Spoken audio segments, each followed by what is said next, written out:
Hello world, I hope wherever you are in life you're making the gains you want to improve yourself.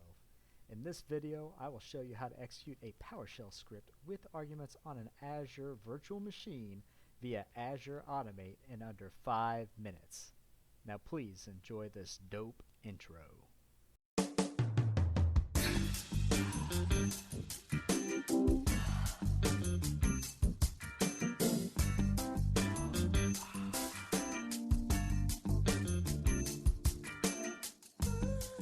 This is a script I prepared for this video demonstration. This script is available for you to review on GitHub along with the PowerShell script I used to create the virtual machine on Azure. This script will download a file from my GitHub repository and save it to the specified Azure virtual machine's desktop.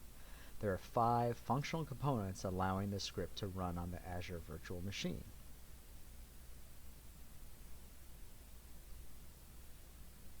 The first functional component is the function declaration. This is the function which will be run on the Azure virtual machine. I have named this function download file. It requires a string parameter to name the file downloaded from GitHub.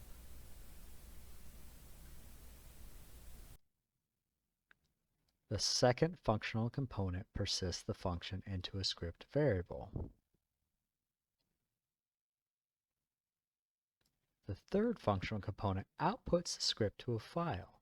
Azure Automate will save this file to the Azure virtual machine to run. Do not specify a file path. The fourth functional component creates a hash table to facilitate passing arguments to the script being executed on the virtual machine. The fifth functional component executes Invoke-AzVMRunCommand. The command ID parameter must remain run PowerShell script. Notice the script path parameter is the name of the file we created from the out file commandlet and does not include a path. These 5 simple functional components of the script facilitate script execution on the Azure virtual machine. Time to demo this script. Let's view our Azure virtual machine. This is the Azure virtual machine that we'll be executing the script on. From here you can see that currently there's nothing on the desktop. The script is designed to download a file from our GitHub repository and save it to this desktop.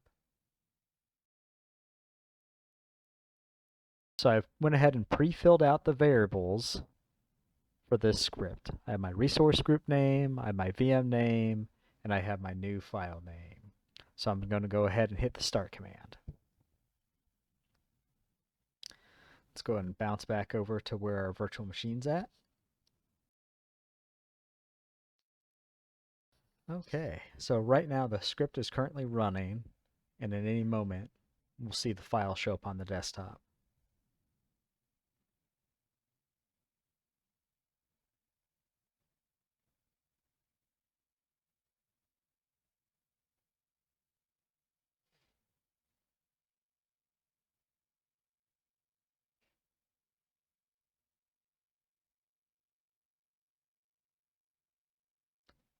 Two hours later. Our script is executed on the virtual machine and I see a file on the desktop. Opening the contents confirms that it did download the GitHub file successfully. This was an exciting demo to put together. Thank you for watching. Please remember to check out the resources and the details, and don't forget, I placed this sample for your viewing in my GitHub repository. If you've enjoyed this video, please be sure to like and share with your friends on social media. If you want to be notified when I post new content, please be sure to subscribe to what my family affectionately refers to as my computer club.